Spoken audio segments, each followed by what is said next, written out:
성부와 성자와 성령의 이름으로 아멘. 아멘. 아멘. 은총이 가득하신 마리아님 기뻐하소서. 주님께서 함께 계시니 여인 중에 복되시며 태중의 아들 예수님 또한 복되시나이다. 간주의 성모 마리아님, 이제와 저희 죽을 때 저희 죄인을 위하여 빌어주소서. 아멘. 예, 폴리카르프의 순교록 17장 단 한 점의 죄도 없으신 이 부분부터 같이 보도록 할게요. 단 한 점의 죄도 없으신 그리스도만이 죄인인 이 세상 모두의 구원을 위하여 돌아가셨습니다. 그분이 하느님의 아드님이시기 때문에 우리는 그분을 경배합니다. 우리는 순교자들이 주님의 뒤를 따르는 사람들이기 때문에 마땅히 사랑과 존경을 드립니다. 이들은 그들의 왕이자 스승이신 분께 충실하게 머물렀습니다. 우리도 순교자의 동료이자 동반자가 되도록 하느님께서 지켜주시기를 바랍니다. 네, 순교자들은 2000년 우리 교회 역사 안에서 항상 어, 모든 우리 그리스도인들의 사랑과 존경을 받아왔습니다. 왜냐하면 그분들이 가장 소중한 자신의 목숨을 바쳐서 예수 그리스도와 예수 그리스도에 대한 믿음을 증거했기 때문에 그렇습니다.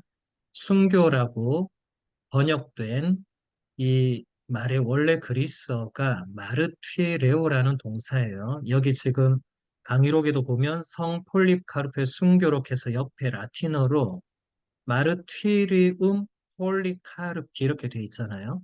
저기서 저 마르튀리움이라는 명사, 저게 그리스어에서 그대로 온 겁니다.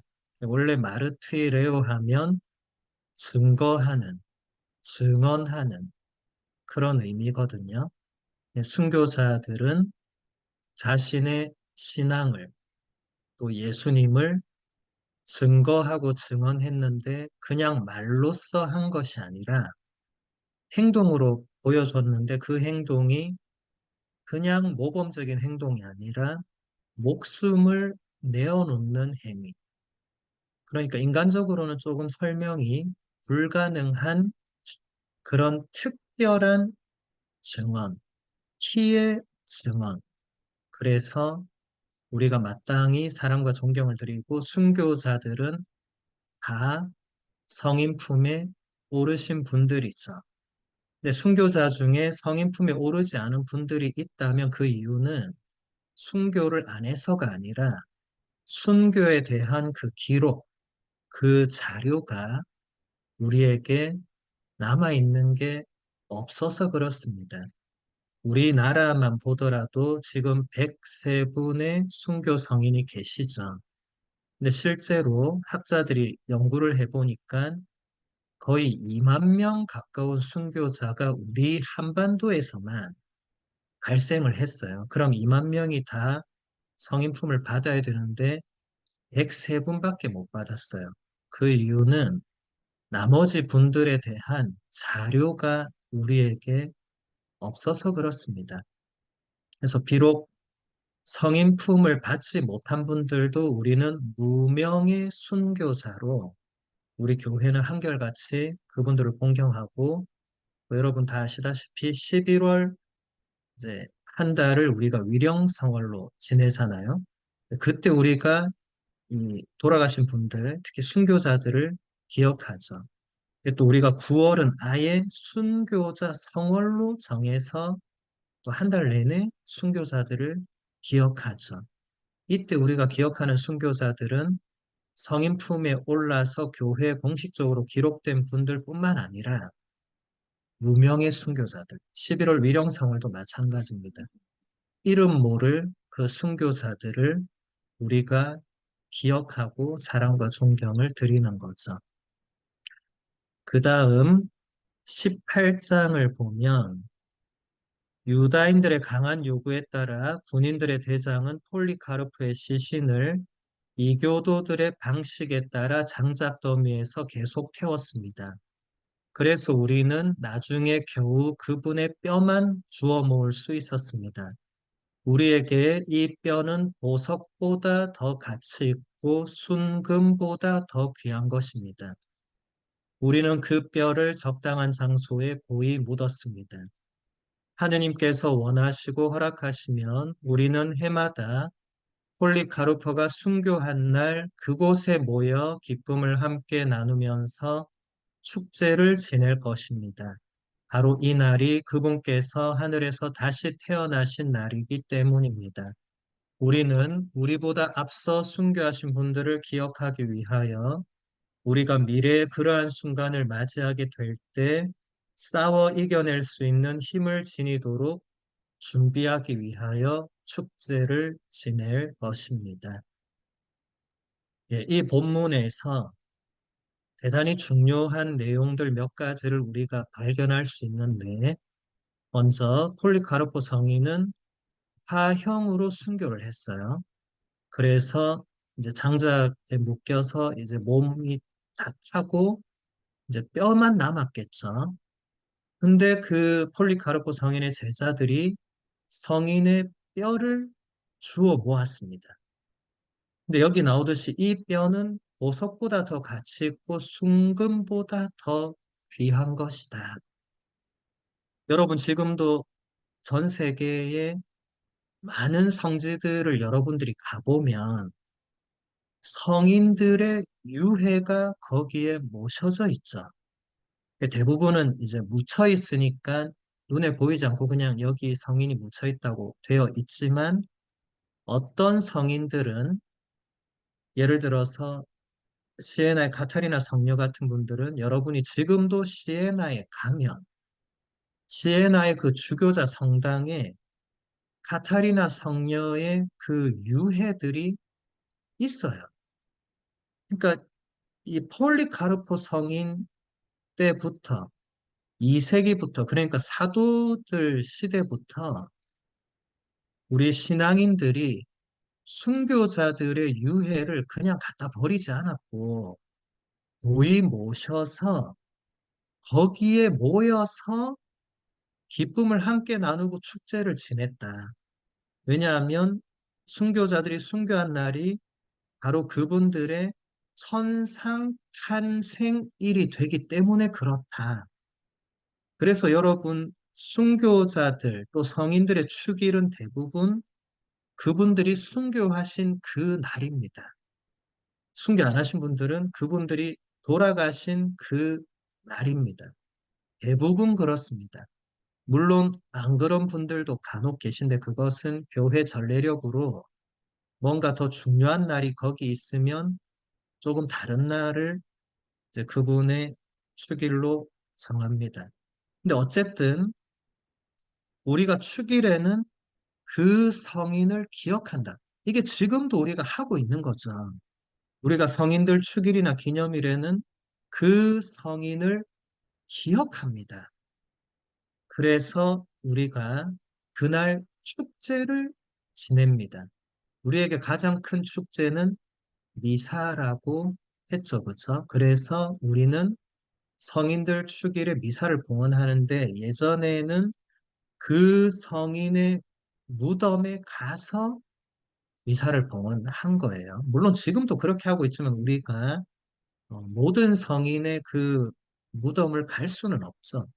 그 대신 각자의 본당에서 그 성인의 수기를 이제 미사를 지내면서 그 성인을 기억하고 또 우리가 왜 그렇게 하느냐 여기서 아주 중요한 내용을 알려줍니다.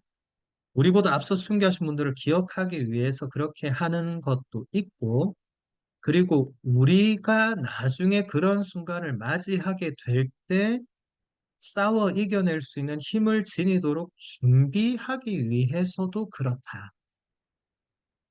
우리가 많은 성인, 성녀들의 축일을 지내는 이유는 우리도 나중에 언젠가 순교를 할 순간이 올 수도 있고, 뭐 꼭 우리가 순교는 하지 않더라도 다른 하느님의 뜻과 반대되는 그런 악의 세력과 싸워서 이겨낼 수 있는 힘을 지니도록 성인 성녀들이 어떻게 했는가를 우리가 보고 배울 수 있도록 그래서 우리가 성인들의 그 축일 기념일을 지내는 것입니다. 그래서 여러분들 전례력 안에서 성인 성녀 축일 기념일들이 그냥 있는 게 아니고 이런 이유가 있는 거예요. 그래서 성인 성녀들 축일이나 기념일에는 특별히 그 성인 성녀가 어떤 삶을 우리에게 보여주었는지, 어떻게 그 성인 성녀들이 끝까지 유혹과 싸워 이기고 이 인간적인 두려움을 넘어서고 끝까지 예수 그리스도를 증거했는지를 유심히 보시고 배워야 되는 겁니다. 그 다음 디오그네투스에게 보낸 편지를 보도록 하겠습니다. 이 작품은 2세기 후반에 작성된 것으로 추정됩니다. 그 당시 그리스도교는 국가기관과 일반 군중이 보편적으로 믿던 종교기관들과 일반 철학에 의해서 핍박을 받고 있었습니다. 그래서 이 시기에 이들로부터 가해지는 수많은 비판과 오해 그리고 질문들을 거슬러 그리스도교 신앙이 유일하게 참된 구원을 가져다 주는 종교라는 것을 알려주는 교회를 지켜나가기 위한 호교론적인 작품들이 많이 저술되었습니다. 이 작품도 그런 문헌들 가운데 하나인데 익명의 저자가 당시 그리스도교의 하느님 신앙에 대해 알기를 원하는 디오그네투스를 수취인으로 삼은 것입니다. 2세기는 호교론의 시대라고 생각하시면 됩니다. 1세기는 이제 예수님과 사도들의 시대였죠. 근데 2세기로 넘어오니까 이제 예수님도 계시지 않고 사도들도 계시지 않고 사도들의 후계자들이 계시는데 그러니까 온갖 공격과 박해가 본격적으로 시작이 된 시대입니다. 그리스도교라는 이것이 지금과 같이 모든 것이 확립되어 있고 정해져 있는 시기가 아니다 보니까 엄청난 공격을 받았죠. 그래서 이 시기의 교부들은 대부분 그 공격에 대해서 그리스도교가 어떤 종교이고 그 신앙의 내용이 무언지를 사람들에게 설명하고 그 공격으로부터 그리스도교를 방어하고 변호하고 옹호하는 이것을 호교라고 합니다. 그 작품들 중에서 이제 대표적인 작품 중에 하나가 디오그네투스에게 보낸 편지인데 이 저자는 누군지 모릅니다. 그리고 디오그네투스도 누군지 몰라요. 이제 그런 건 중요하지 않고 그런 형식을 빌려서 이제 그 안에 내용이 어떻게 되어 있는가가 중요하겠죠. 그러면 이제 내용을 같이 보도록 하겠습니다. 그리스도인들은 이 세상에 현존하고 있지만 천국의 시민으로 살고 있습니다.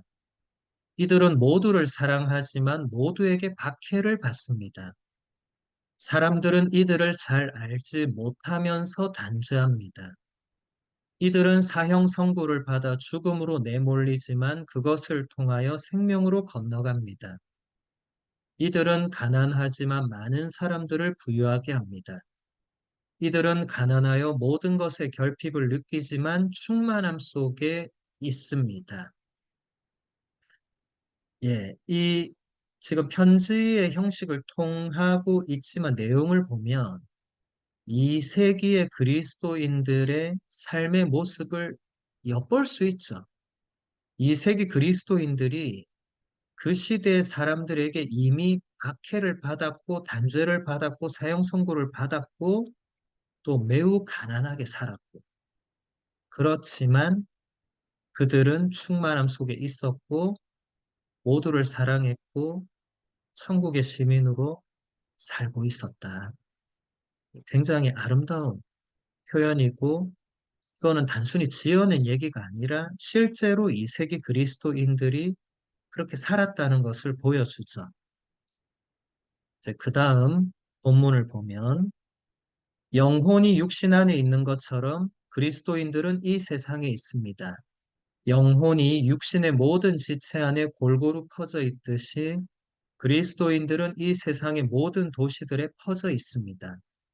영혼이 육신 안에 살기는 하지만 육신으로부터 유래하지 않는 것처럼 그리스도인들도 이 세상에서 살아가고 있지만 이 세상으로부터 유래하지 않습니다. 영혼은 죽어 없어질 천막 속에 있지만 영원성을 잃지 않을 것이고 그리스도인들도 지나가 버리고 마는 이 세상 안에 살고 있지만 영원히 하늘나라에 머무르게 될 것입니다.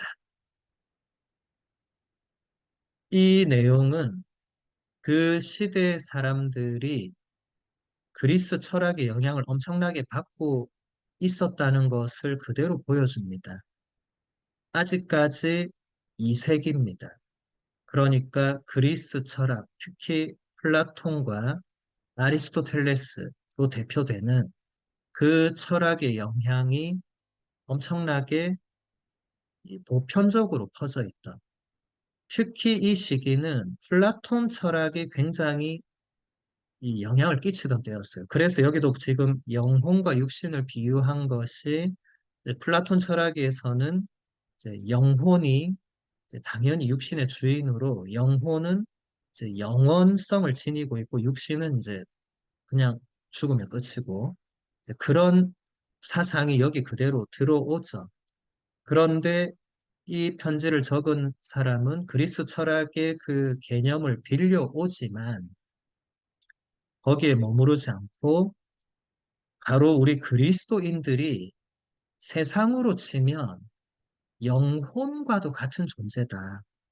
그래서 이 세상 곳곳에 퍼져 있으면서도 뭔가 이 세상에 그냥 단순히 머물러 있지 않고 세상을 이끌어가고 또 나중에 이 죽어 없어질 천막 속에 있지만 그 영원성을 잃지 않고 하늘나라에 머무르게 될 것이라는 우리 그리스도교의 믿음을 여기서 아주 잘 설명하고 있죠.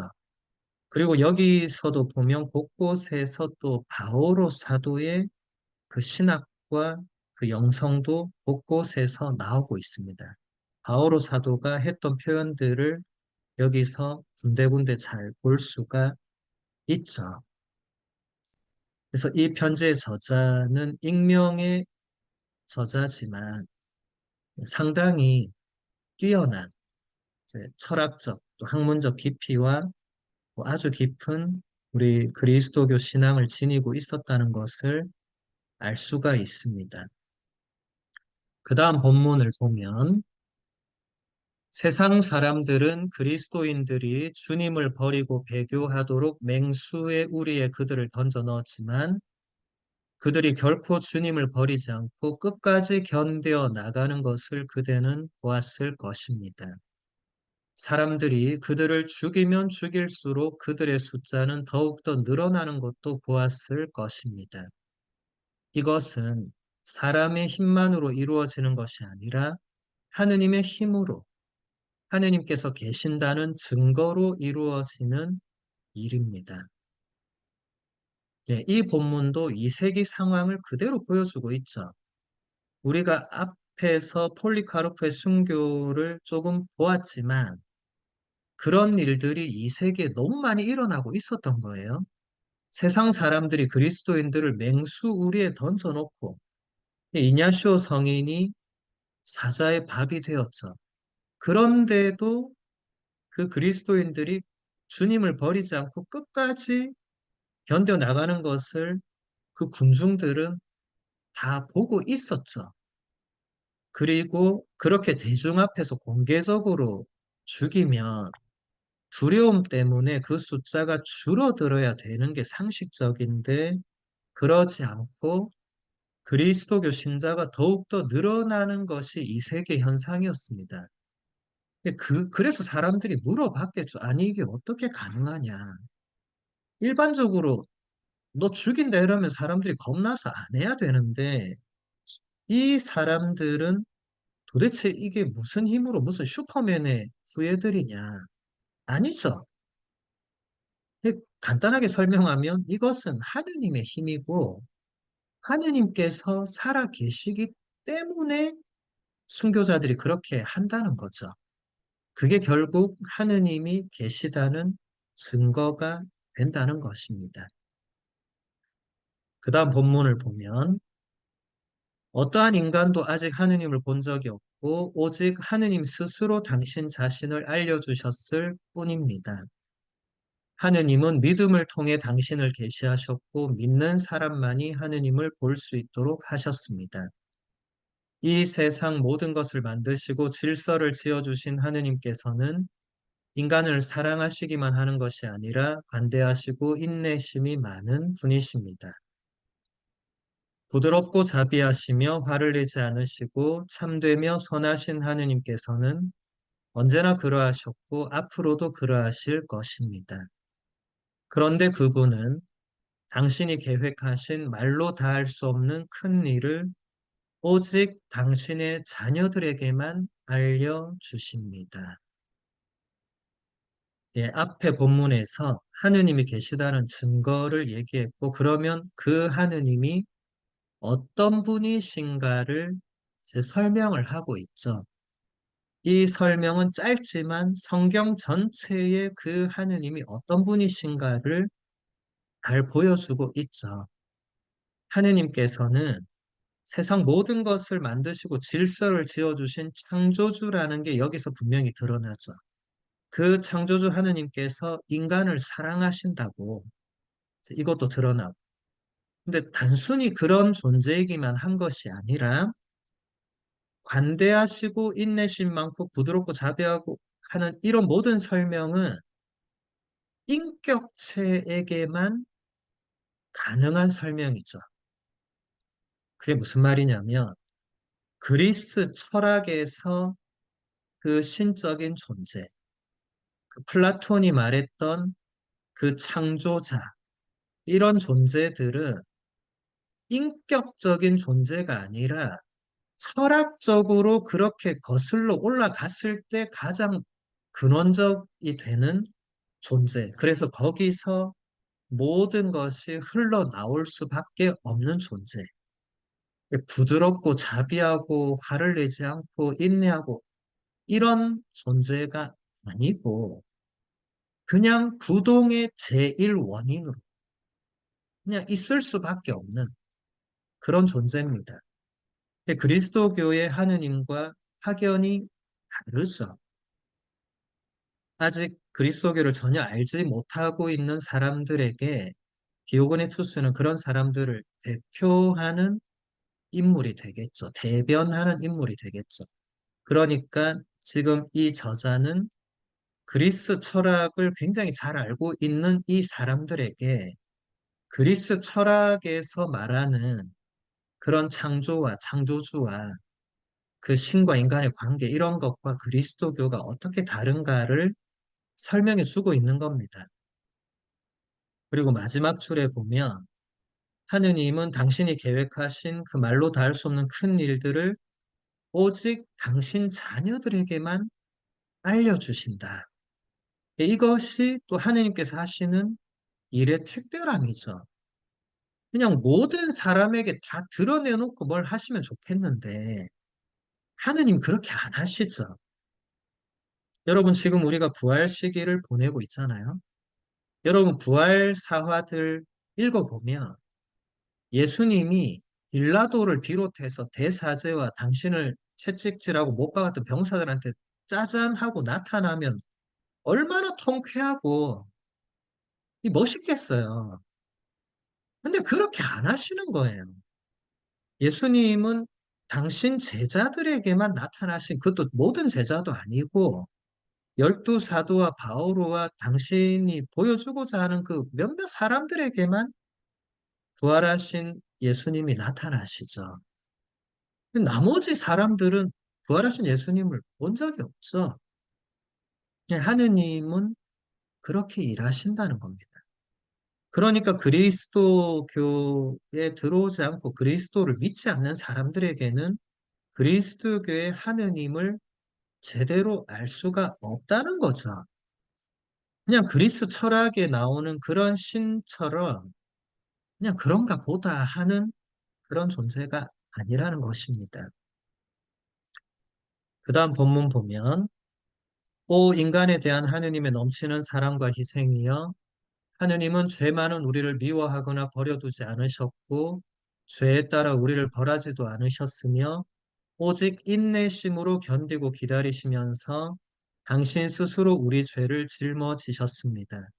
그렇게 하여 그분은 당신의 아들을 제물로 바쳐 우리를 구원해 주셨습니다. 무질서한 망나니들을 위해서 성인을, 죄인들을 위해서 무죄한 일을, 불의한 이들을 위해서 정의로운 일을, 죽어 없어질 사람들을 위해서 죽지 않는 일을 제물로 바치셨습니다. 오, 이 얼마나 멋진 교환이며 이 얼마나 신비한 일인가. 수많은 사람들의 불의가 한 분의 정의 속으로 묻혀들고 계명을 업신여긴 수많은 사람들의 잘못이 정의로운 한 분 안에서 의롭게 된다니 이 얼마나 큰 자비인가. 앞에 본문을 조금 더 구체적으로 설명하고 있죠. 인간에 대한 하느님의 넘치는 사랑과 희생이 어떤 것인가를 설명하고 있습니다. 굉장히 감동적입니다. 무질서한 망나니들을 위해서 하느님께서 성인을 제물로 바쳤고, 죄인들을 위해서 무죄한 아드님을 바쳤고, 불의한 이들을 위해서 정의로운 아들을 바쳤고, 죽어 없어질 사람들을 위해서 죽지 않는 분을 제물로 바쳤습니다. 여기서 무질서한 망나니, 죄인, 불의한 이, 이게 누구예요? 우리들입니다. 여러분, 이런 본문을 읽을 때 남 얘기 읽듯이 강 건너 불구경하듯이 읽으시면 안 됩니다. 납니다, 나. 무질서한 망나니는 나예요. 여러분이 뉴스 보면서 와, 저런 망나니가 있구나라고 하는 그 망나니들도 있겠지만 지금 여기서 말할 때는 나를 말하는 겁니다. 그 뉴스에 나오는 망나니뿐만 아니고 모두를 말하는 거죠. 나를 빼면 안 됩니다. 나를 넣어야 예수님의 그 죽음이 나에게 특별한 의미가 있지. 나를 빼면 예수님의 죽음은 2000년 전에 그냥 일어났던 역사적 사건에 불과하죠. 그리고 이 얼마나 멋진 교환인가. 여러분 오늘 미사 때 또 아마 몇 번의 미사 때 여러분 들었을 겁니다. 사제가 옹기도나 예물기도나 영성추역 기도 바칠 때 이 거룩한 교환의 신비로 라는 표현들을 들었을 거예요. 그 문장은 벌써 이 세기의 이 편지에서 나온 겁니다. 무슨 교환인가? 수많은 사람들의 불의가 한 분의 정의와 교환된 거예요. 계명을 업신여긴 수많은 사람들의 잘못이 정의로운 한 분 안에서 의롭게 된 엄청난 교환입니다. 그 교환의 신비가 매일 미사 때마다 일어난다는 거예요. 그래서 여러분 미사 드릴 때 사제가 본기도, 예물기도, 영성처 기도할 때 딴 생각하고 있으면 안 됩니다. 사제가 바치는 부분이니까 나하고 상관없구나 하고 있으면 안 됩니다. 그 사제 개인의 기도가 아니에요. 우리 교회의 기도를 사제가 교회를 대표해서 드리는 거잖아요. 거룩한 교화는 사제 개인에게 일어나는 일만이 아닙니다. 그 미사에 참여한 모든 신자들에게 일어나는 일이죠. 여러분, 미사 때마다 이런 것들을 생각해야 됩니다. 그러지 않으면 미사가 지루하겠죠. 그런데 이런 것들을 생각하다 보면 미사는 지루할 틈이 없습니다. 엄청난 교환이 거기서 이루어지고 있기 때문에 그런 거죠. 그 다음 본문을 보면 하느님은 인간을 사랑하셔서 인간을 위하여 이 모든 것을 창조하셨고 이 땅 위에 있는 모든 것이 인간에게 복종하도록 하셨습니다. 인간에게만 언어와 지혜를 주셔서 하늘을 우러러 볼 수 있도록 해 주셨습니다. 하느님은 인간을 당신의 모상대로 창조하시고 그들에게 당신의 아들을 보내주셔서 하늘나라를 약속하셨습니다. 하느님께서는 당신을 사랑하는 사람들에게 하늘나라를 주실 것입니다. 아주 짧게, 그러나 창조의 핵심을 정말 잘 설명하고 있죠. 창조의 정점에 인간이 있습니다. 하느님께서는 인간을 위해서 모든 것을 만드셨습니다. 그래서 땅 위에 있는 모든 것은 인간에게 복종하도록 하셨고, 또 인간에게만 유일하게 언어와 지혜를 주셔서 하느님을 우러러 볼 수 있도록 해 주셨습니다.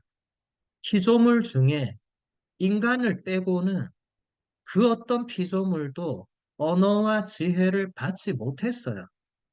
그래서 그 어떤 피조물도 우리 인간처럼 하늘을 우러러서 하느님을 바라보고 하느님과 관계를 맺고 하느님 말씀을 듣고 하느님께 말씀을 드리고 할 수 있는 피조물은 인간밖에 없습니다. 여러분, 이건 엄청난 일이죠. 우리가 인간이란 그 자체로 하느님께 엄청 감사드려야 되겠죠. 여러분, 저 대서양의 연호로 태어나지 않은 게 얼마나 감사할 일이에요.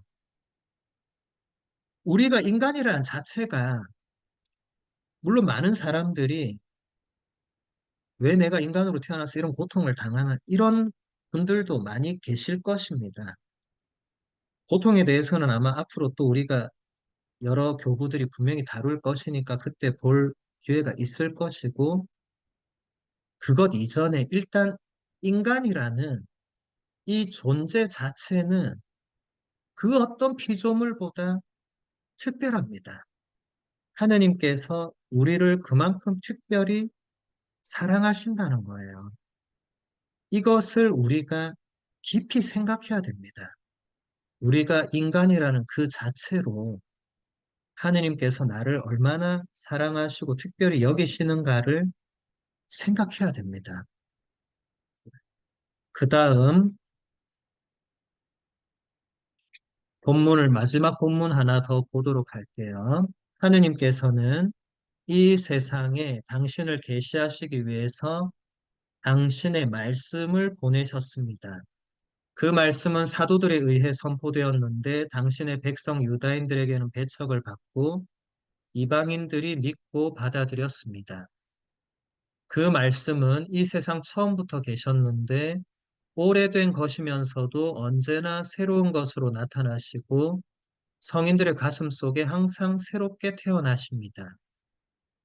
이 영원하신 말씀이 오늘날 하느님의 아드님으로 인식되었고 그분을 통해서 교회가 풍요로워지며 하느님의 은총이 성도들 안에서 펼쳐지고 증가됩니다.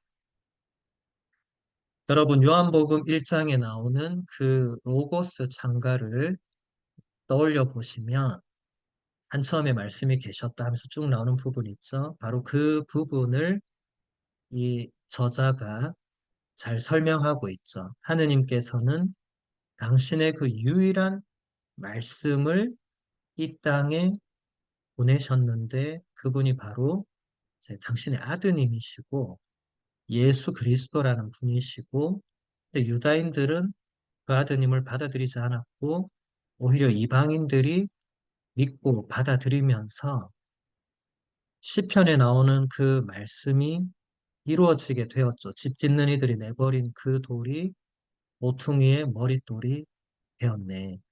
이는 주님께서 이루신 일이기에 우리 눈에는 놀랍게만 보인다고 하는 그 내용. 그래서 베드로도 자신의 편지에서 그것을 설명했고 지금 이 디오그네투스에게 보낸 편지의 저자도 이것을 그대로 또 설명하고 있습니다. 이 하느님의 말씀께서는 역사적으로 보면 오래되었죠. 왜냐하면 이 세상 처음부터 계셨으니까 역사를 초월해 계셨죠. 근데 오래되었지만 언제나 새로운 분이라고 이야기하죠. 지금 이 구절은 최근의 교황님들도 끊임없이 인용하는 구절입니다. 예수 그리스도는 영원한 새로움이다. 이것은 프란치스코 교황님, 베네딕토 교황님, 요한 보로스 교황님, 역대 교황님들은 언제나 써온 표현입니다. 그래서 여러분, 교황님들의 표현이 교황님 개인의 독창적인 표현도 물론 있겠지만 사실 거의 대부분은 보면 우리 교회 안에서 이렇게 쌓여져 있던 우리 교회의 그 고화들을 교황님들이 인용을 하는 거죠. 특히 현대 교회 문헌이나 교황님 문헌들은 보면 특히 그런 게 많습니다. 요즘은 이제 각주를 다 달아주기 때문에 우리가 그 출처를 알 수가 있죠. 그래서 제2차 바티칸 공의회 문헌이나 가톨릭 교회 교리서뿐만 아니라 최근까지의 그 수많은 교회 문헌, 교황님 문헌들의 그 본문을 유심히 보면 각주는 교부들이 가장 많습니다. 뭐 성경은 당연히 이제 근본이 되는 것이고 성경과 교부들, 그 다음에 이 성인 성녀들 작품들 이런 게 많습니다. 우리가 이번 학기에 이제 그런 것들을 계속 볼 것입니다. 이제 그 다음으로 리옹의 이레네오 성인을 이제 보도록 하겠습니다. 이레네오 성인은 동방에서 리옹으로 건너와서 170년경 그곳 공동체의 주교가 되었습니다. 그곳에서 그는 204년경 순교했습니다. 그는 교회를 하나로 일치시키는 것을 자신의 주된 과제라고 생각했습니다. 그가 노력한 것 가운데 크게 두드러진 것은 영지주의의 오류를 거슬러 투쟁한 것입니다. 이레네오 성인이 200년 혹은 202년 혹은 204년에 순교했으니까 주로 활동했던 시기는 이제 100년 그 후반대죠. 170년에 주교가 되었으니까 30년 가까이 그 2세기 후반에 리옹에서 지금도 있는 그 프랑스 리옹에서 활동하신 분이죠. 이분은 여전히 그 사도 교부들과 연결된 분입니다. 그러니까 폴리카르포나 이냐시오 성인이나 이런 분들과 연결돼 있는 분입니다. 굉장히 중요한 분 중에 한 분이죠.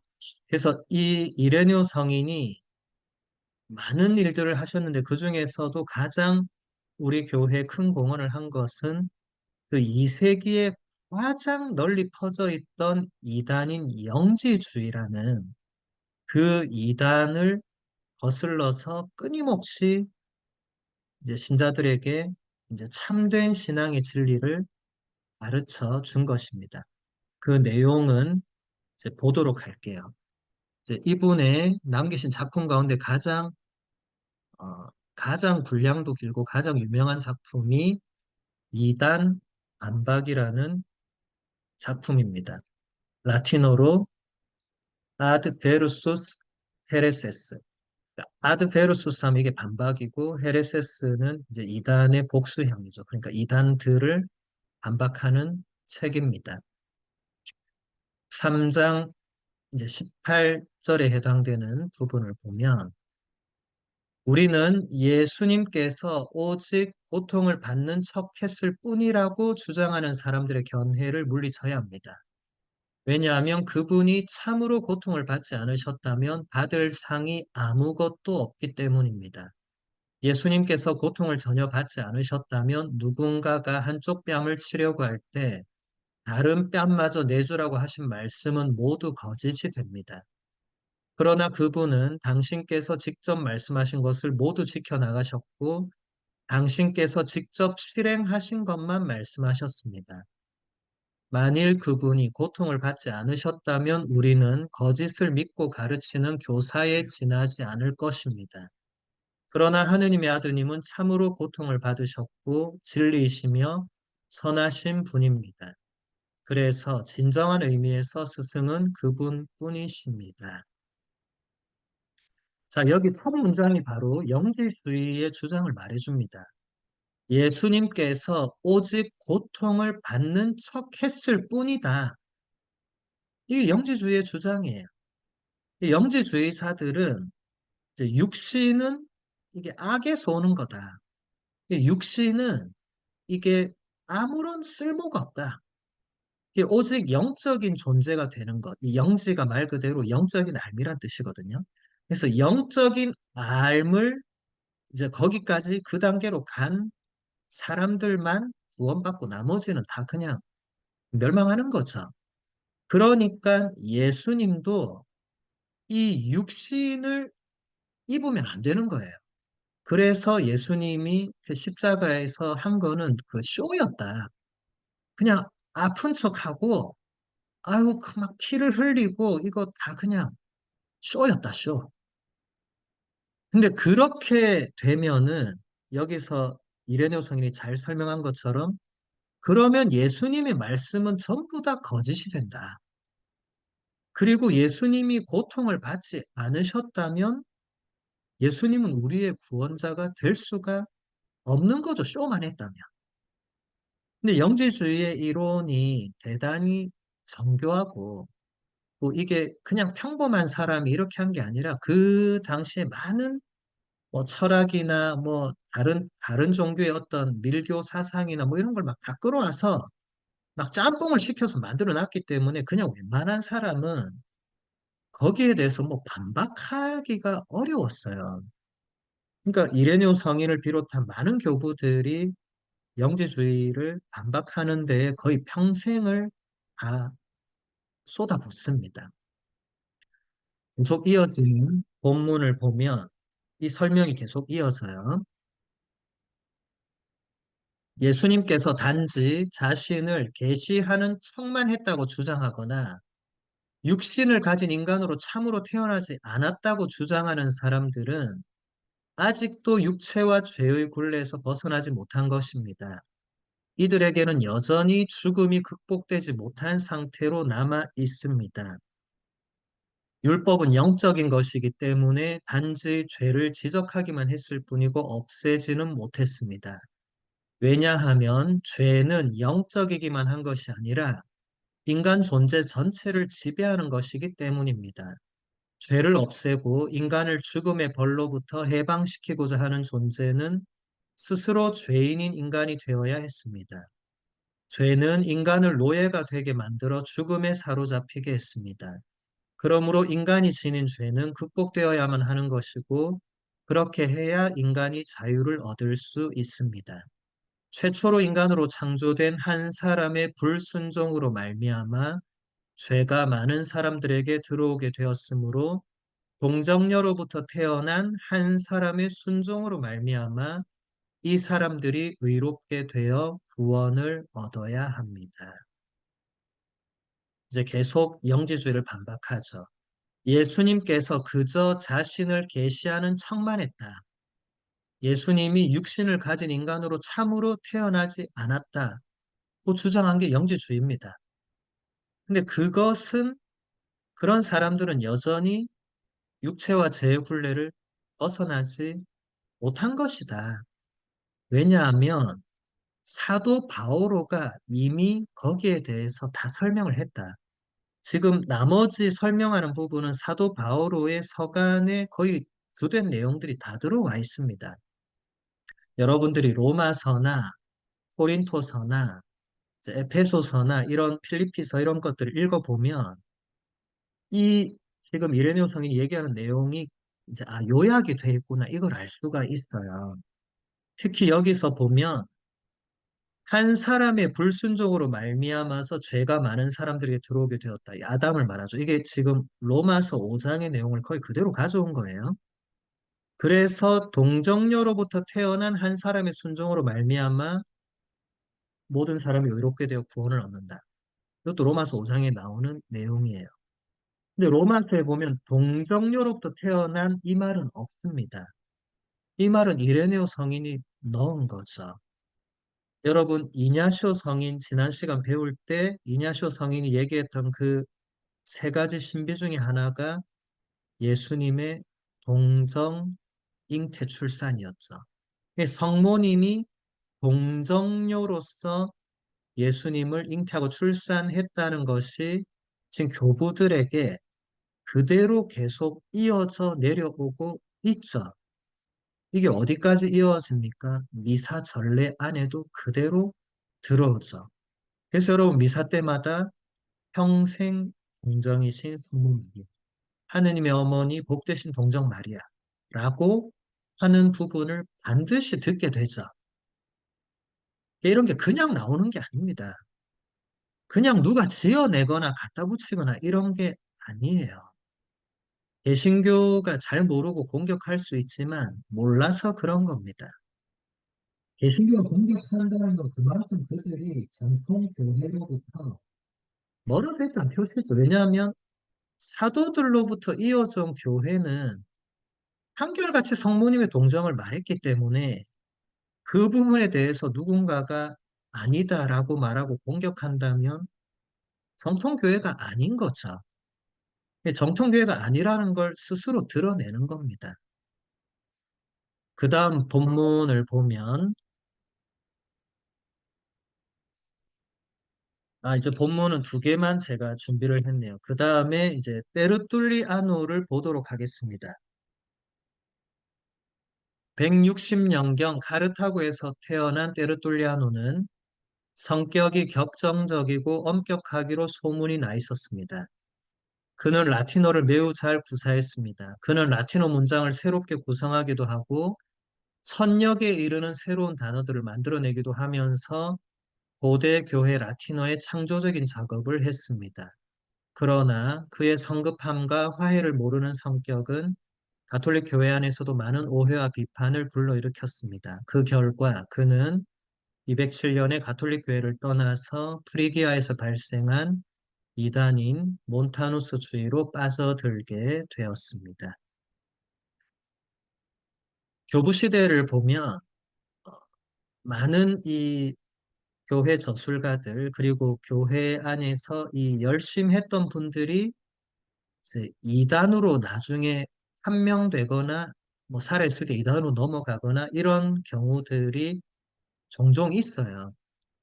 오늘날은 이미 모든 기준이 명확하기 때문에 이제 쉽게 구분할 수 있지만 이때만 해도 이단이 도대체 누구이고 어떤 이거를 명확하게 알 수가 없었죠. 지금 때르툴리아노는 160년경부터 220년 사이, 그러니까 여전히 2세기 후반때, 3세기 초반때 활동했으니까 우리 교회가 처음으로 보편 공의회를 연 게 325년 니케아 공의회거든요.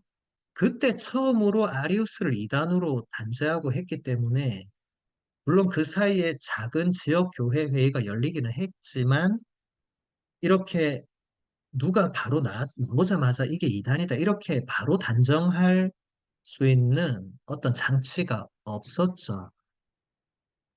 하지만 그렇다고 해서 후대에 뭐 이단으로 넘어갔거나 했다고 해서 그 사람의 모든 사상과 작품을 갖다 버리는 건 대단히 어리석은 일이죠. 왜냐하면 이단에 빠지기 전에 정통 그리스도교 신앙 안에서 나왔던 작품들이나 또 그런 사상들은 우리 교회에 많은 영향을 미쳤습니다. 특히 데르툴리아노는 이 라틴 신학의 창시자라는 별명을 가진 분이에요. 그러니까 이분은 라틴어로 이런 뭔가 신학적인 작품을 저술한 최초의 인물이고 데르툴리아노의 영향은 그 뒤에 치프리아노 그리고 그 뒤에 아우구스티노라는 이 위대한 성인에 이르기까지 어마무시한 영향을 줬던 인물입니다. 여러분, 단어를 1000개를 새로 만들었다는 것은 세종대왕도 저리 가라 할 정도죠. 왜냐하면 그리스 사회가 주류였던 시대죠. 여전히 2세기, 3세기면. 라틴어는 그 단어가 없었어요. 어떤 단어를 설명하려고 할 때. 그래서 때르툴리아노는 본인이 그 단어를 새롭게 아예 만들어냈습니다. 때르툴리아노 덕분에 설명된 많은 그 신학 용어들이 있다는 거죠. 아주 중요한 인물입니다. 그래서 테르툴리아노의 많은 작품들 중에 우리가 한 가지만 볼 것인데, 어, 인내라는 작품입니다. 제목이 보면 라틴어로 예, 데 파치엔치아 이렇게 돼 있죠. 이제 라틴어로 대하면 어떤 것에 관한, 어떤 주제에 관한, 뭐 영어로 하면 뭐 about 이런 전치사가 되겠죠. 그리고 파치엔치아는 여러분 보시면 끝에 IA를 빼면 영어로 patient 이렇게 되죠. 근데 참는 거죠. 인내하는 거죠. 영어는 거의 대부분 라틴어에서 유래했기 때문에 써진 거 보면 여러분들이 알 수가 있습니다. 그래서 인내에 대해서 테르툴리아노가 어떻게 설명했는지를 보도록 하겠습니다. 1장을 보면 인내는 하느님의 모든 업적들에 늘 함께하는 것이어서 인내심을 가지지 않은 사람은 하느님 마음에 드는 일을 하나도 제대로 수행해 나갈 수 없습니다. 인내심이 없는 사람들조차도 인내가 최상의 덕이라는 사실을 알고 있습니다. 인내심을 지니지 않은 사람은 하느님 마음에 드는 일을 하나도 제대로 수행할 수 없다. 여러분 잘 아시는 아무것도 너를 이라는 성가에 보면 아빌라의 데데레사 성녀가 인내함이 모든 것을 이긴다 이렇게 돼 있죠. 아빌라의 데데레사 성녀가 그걸 독창적으로 한 게 아니라 아빌라의 데데레사 성녀도 이렇게 교부들의 작품들을 이제 읽고 묵상하고 배운 분이죠. 그래서 여러분 지금 우리가 이렇게 배우는 그리스도교 영성은 어느 날 갑자기 뭐가 생기고 이거 아닙니다. 예수님께서 제자들에게 가르쳐 주신 것이 이제 제자들에게 그 다음 제자 이렇게 쭉 이어지면서 그 안에서 이제 고유한 그리스도교 영성들이 이렇게 나오는 거죠. 특히 거기서 교부들은 결정적인 역할을 했다고 볼 수 있습니다. 그래서 특히 지금 이 강의를 수강하는 분들은 대부분 이제 열심한 신자들이니까 대부분 하느님의 일에 봉사하고 있을 거예요.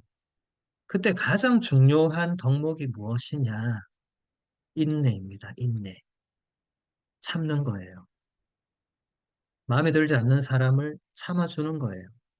일이 빨리 진행이 안 돼도 참는 거예요. 뭔가 부조리함을 느껴도 참는 거예요. 나 자신이 엉망인 걸 보아도 참는 겁니다. 그렇게 해야만 하느님 마음에 드는 일을 할 수가 있다는 거예요. 왜냐하면 하느님이 그런 우리를 참아주시기 때문에 그렇습니다. 그다음 2장을 보면 하느님 스스로 인내에 대해 누구보다 먼저 실천하시는 모범적인 분이십니다.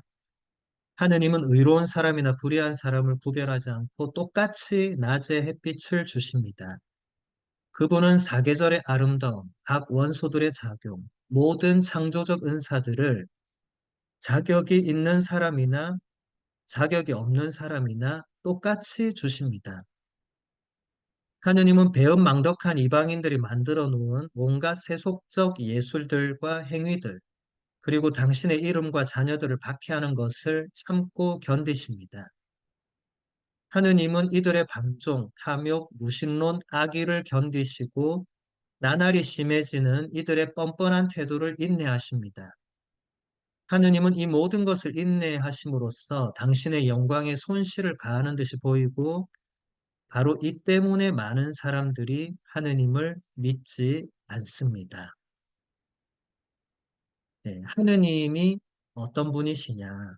하느님이 누구보다 먼저 인내하는 분이시다라는 것을 지금 때르툴리아노가 설명하고 있죠. 하느님은 의로운 사람이나 불의한 사람 구별하지 않고 똑같이 낮에 햇빛을 주신다. 이것은 마테오 복음서에 나오는 산상설교에서 예수님이 하셨던 말씀이죠. 그래서 여러분 교부들의 작품도 자세히 보면 다 성경을 바탕으로 성경을 해석한 겁니다. 성경을 그냥 해석하지 않고 그리스도교 신앙의 진리에 맞게 해석을 해주는 거죠. 그래서 여러분, 교부들의 성경 해석은 대단히 중요합니다. 그게 성경 해석의 가장 정석이고 모범이고 모델입니다. 그래서 교부들의 성경 주해라는 이 엄청나게 방대한 전집이 한글로도 다 번역이 됐어요. 총 29개예요. 창세기부터 요한묵시록까지 싹 다 있습니다. 29권으로. 영어는 당연히 있고 그 외에 제2외국어들도 다 있습니다. 그래서 여러분들이 원하시면 구입해서 보시면 됩니다. 창세기에 대한 해설이 궁금한 분은 교부들의 창세기 주해를 사서 보시면 됩니다.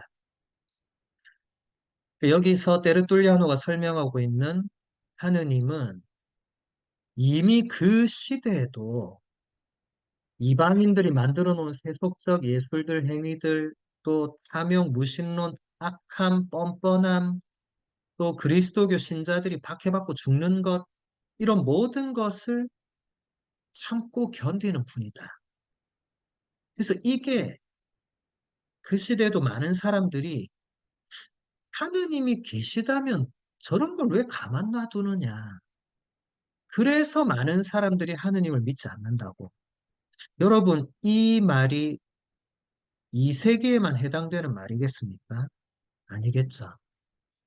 오늘날에도 수많은 무신론자들, 냉담자들, 배교자들은 이 논리를 그대로 가지고 있습니다. 그들은 이렇게 말해요. 아니, 하느님이 계시다면 어떻게 이렇게 자연재해가 일어나고 전쟁이 일어나고 이렇게 살인이 생기고 막 이렇게 얘기해요. 그런 이미 때르툴리아노가 그런 사람들한테 이런 얘기를 1900년 전에 했는데 지금도 똑같습니다. 그래서 여러분 그런 사람들 얘기에 혹하면 안 되겠죠.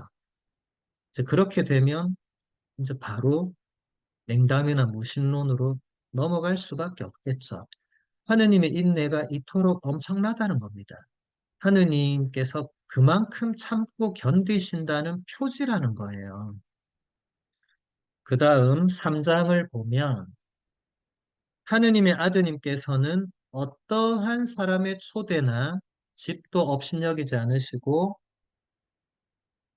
또 제자들의 발을 친히 씻겨주심으로써 스스로 그들의 종이 되셨습니다. 그분은 죄인과 세리들을 멸시하지 않으셨습니다. 당신을 받아들이지 않는 도시에 대해서도 단 한 번도 화를 내지 않으셨습니다. 제자들이 그런 도시에 하늘로부터 불을 내리기를 청했으나 그렇게 하지 않으셨습니다. 그분은 배은망덕한 사람들을 고쳐주셨고 당신을 박해하는 사람들을 용서하셨습니다. 당신을 배신한 자를 묵묵히 참으시고 다른 사람들 앞에서 모욕을 주지 않으셨습니다. 배반을 당하시고 마치 도살장에 끌려가는 소처럼 처형장으로 끌려가실 때에도 그분은 제자들이 칼로 보복하는 것을 막으셨습니다. 털 깎는 사람의 손아귀에 놓인 양처럼 그분은 입을 열지 않으셨습니다. 인내는 자비의 어머니입니다. 예, 여러분 이 본문을 보면 여러분이 이해 안 되거나 모르는 내용이 단 하나도 없을 거예요. 왜 그렇습니까? 전부 다 복음서를 요약한 거잖아요. 그렇죠. 지금 단 한 줄도 제일 마지막 줄 빼고 단 한 줄도 복음서 아닌 내용이 없습니다. 복음서를 정리한 거예요. 예수님이 어떤 분이셨는가를 복음서 곳곳에 나오는 그분의 모습을 가져와서 정리한 거죠. 그리고 결론적으로 인내는 자비의 어머니다. 이제 이런 표현들이 그 교부의 탁월함을 보여주는 겁니다.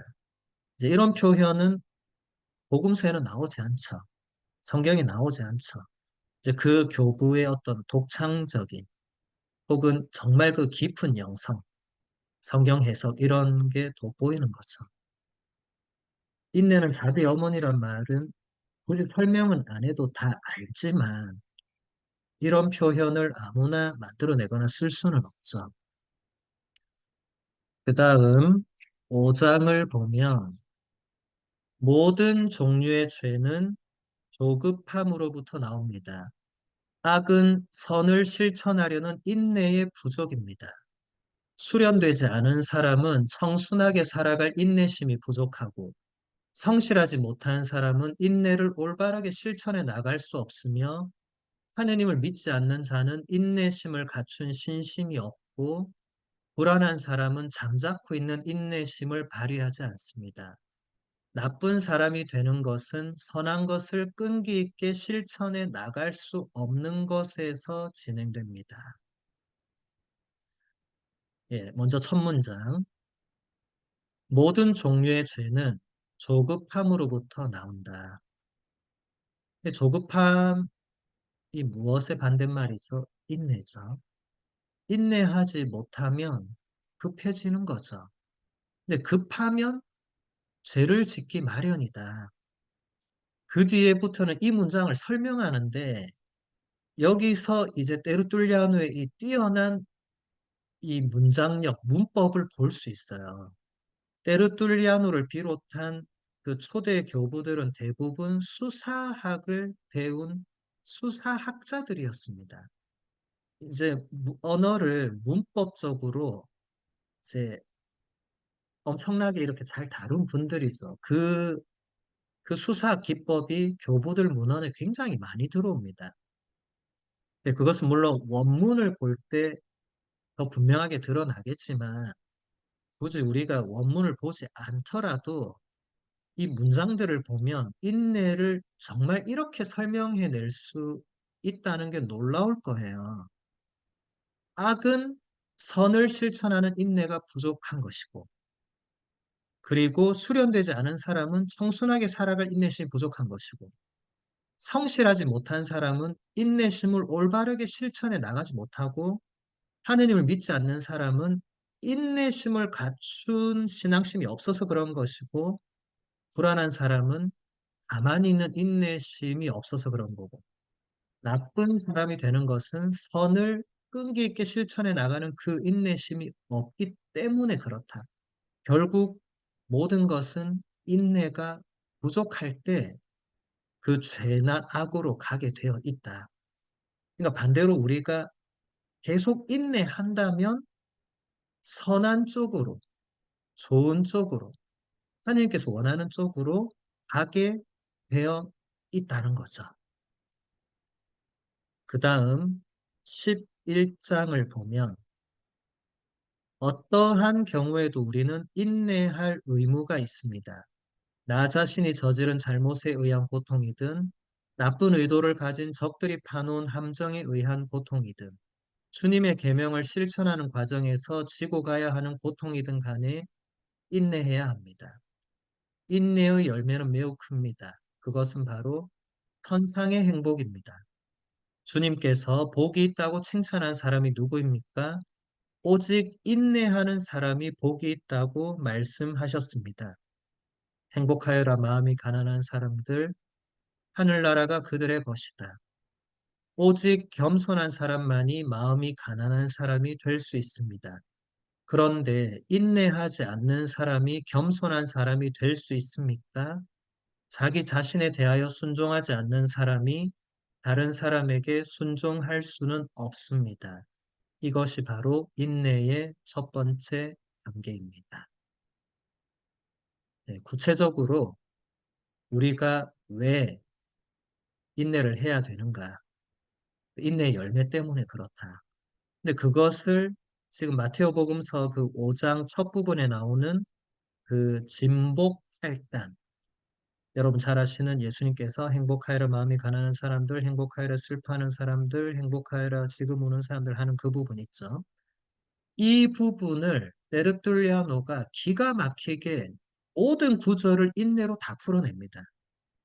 제가 다 소개할 도저히 시간이 없어서 이 첫 번째 항목만 가지고 왔는데 이것도 잘 보시면 대단히 놀라워요.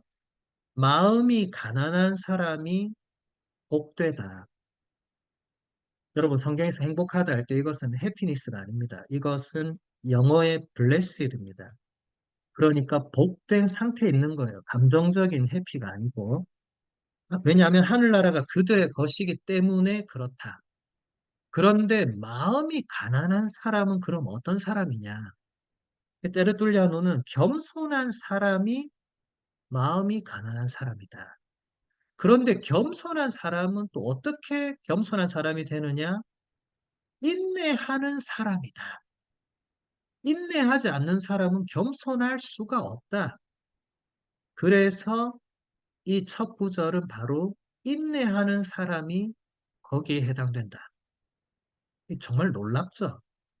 이건 근데 그렇게 끼워 맞추는 해설이 아닙니다. 여러분, 나중에 강의 끝나고 곰곰이 잘 생각해 보세요. 인내하지 못하는 사람이 겸손할 수가 있겠는가? 잘 생각해 보세요. 버럭 화내는 사람들이 겸손할 수가 있겠는가? 겸손할 수 없겠죠. 이것은 여러분들이 더 묵상하면 좋겠고, 왜냐하면 이것만 계속 볼 수는 없으니까. 마지막으로 15장을 보도록 할게요. 우리의 인내는 하느님 곁에서 충실하게 작용합니다. 만일 어떤 사람이 자신이 고통받은 불의를 하느님께 내맡겨 드리면 하느님께서 그것을 복수해 주십니다.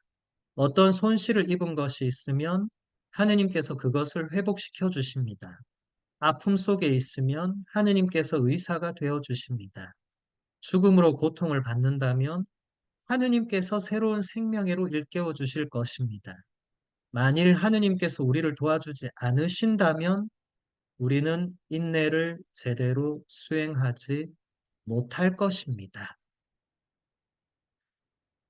여러분, 우리가 우리 힘만으로 인내할 수 있는가 없는가? 바로 이 부분에서 테르툴리아노가 얘기하는 게 우리가 인내할 때 하느님께서도 그것을 도와주신다는 거예요.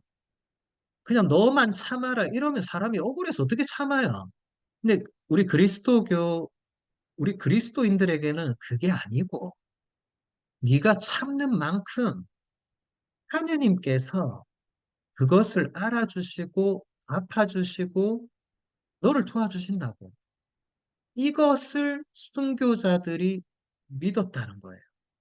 이것을 교부들과 성인 성녀들이 한결같이 믿었다는 거예요. 마지막 문장 보세요. 만일 하느님께서 우리를 도와주지 않으신다면 우리는 인내를 제대로 수행하지 못할 것이다. 다른 말로 하면 하느님의 은총 없이는 우리가 우리 스스로 덕을 닦는 것은 불가능하다. 여러분, 이 문장은 잘 기억하고 계세요. 우리가 나중에 다다음 시간 정도에 이 펠라지오라는 인물을 배울 때 아우구스티노와 펠라지오의 논쟁에서 가장 중점이 되는 게 바로 이 부분입니다. 하느님의 은총과 우리 인간의 자유의지가 어느 정도로 서로에게 영향을 주는가. 지금은 그 단계는 아니에요. 지금은 이 세기니까 아직 펠라지오가 나오기 전이니까 이대로 여러분들은 이해하시면 됩니다. 그리고 지금도 이 문장은 유효합니다. 펠라지오는 결국 이단으로 판정받거든요. 하느님의 은총 없이는, 하느님의 도우심 없이는 우리는 우리가 스스로 덕을 다 닦고 이렇게 할 수가 없습니다. 여러분, 사제서품식을 직접 참여했거나 유튜브로 보신 분들은 그 서품 후보자들이 이제 주교님 앞에서 서약을 하죠. 독신과 순명을 충실히 지키겠습니까? 예, 지키겠습니다. 성물토를 충실히 바치겠습니까? 예, 바치겠습니다. 성체성사를 충실히 뭐 계속 질문하고 대답하고 하고 마지막에 서품 후보자들이 뭐라고 하냐면 예, 하느님의 도우심으로 지금까지 제가 서약한 것을 충실하게 지키겠습니다. 이렇게 하거든요. 그 예식에서 그 부분이 어디서 온 것이냐? 여기서부터 온 거예요. 바로 이 인내라는 작품의 이 문장이 여기서 끝나지 않고 제가 아까 얘기했듯이 치프리아노 아우구스티노 계속 후대 교부들에게 이어지고 교부들 작품은 그게 또 미사 전례와 예시간에 그대로 들어옵니다. 그래서 여러분 이 그리스도의 영성의 이 원천을 배우는 건 단순히 옛날에 이런 작품이 있었구나 이거 아니에요. 지금 우리에게 그대로 영향을 주는 것들입니다. 그 다음 오리게네스라는 위대한 인물을 보도록 하겠습니다. 이제 점점 오리게네스 돌아가신 연도가 254년이니까 이제 3세기 초중반으로 우리가 넘어오고 있습니다. 오리게네스는 살아있을 때 이미 그리스 교회에서 가장 탁월한 신학자로 인정받았습니다. 그를 통해서 신학이 교회의 학문에 굳건히 자리 잡게 되었습니다. 그는 다음 세대의 신학자들에게 가장 큰 영향을 미친 인물이었습니다.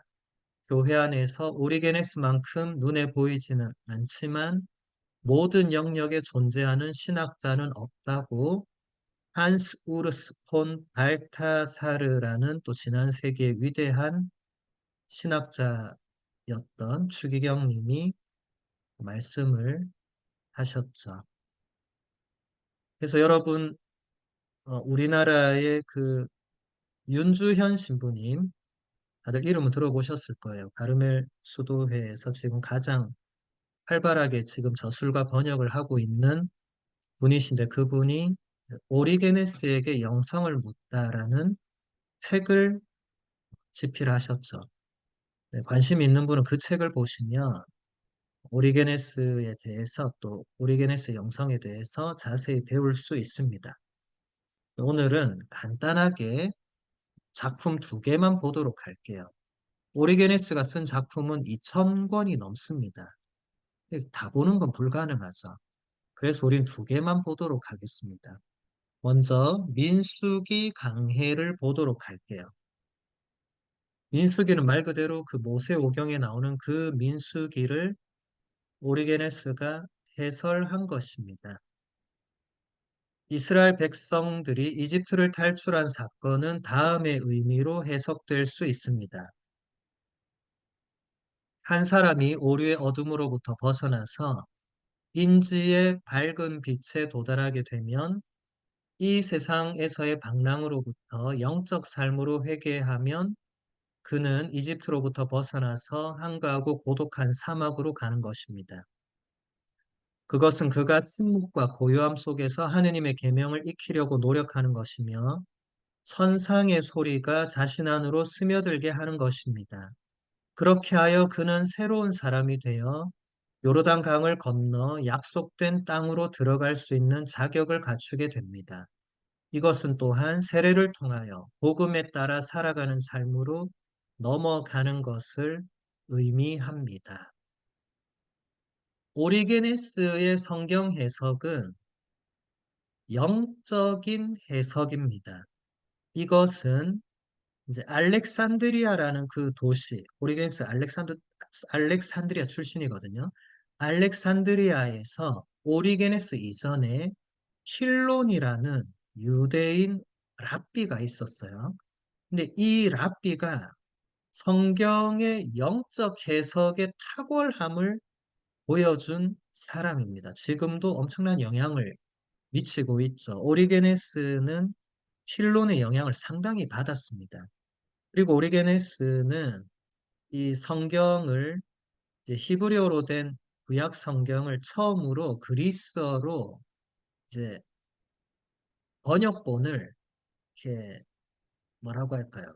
여러 가지 번역본을 동시에 나열해 놓고 비교 대조한 최초의 인물이에요. 그것을 우리가 전문용어로 헥사플라, 그러니까 육중역본이라고 히브리어 성경을 맨 왼쪽에 놓고 그 다음에 70인역 성경을 그 다음 본문에 놓고 그 다음에 또 그리스어로 된 다른 번역본을 또 놓고 또 다른 번역을 또 놓고 또 놓고 이렇게 해서 무려 5개 번역을 서로 막 비교하면서 그러면서 성경을 해석했던 게 엄청난 분이죠.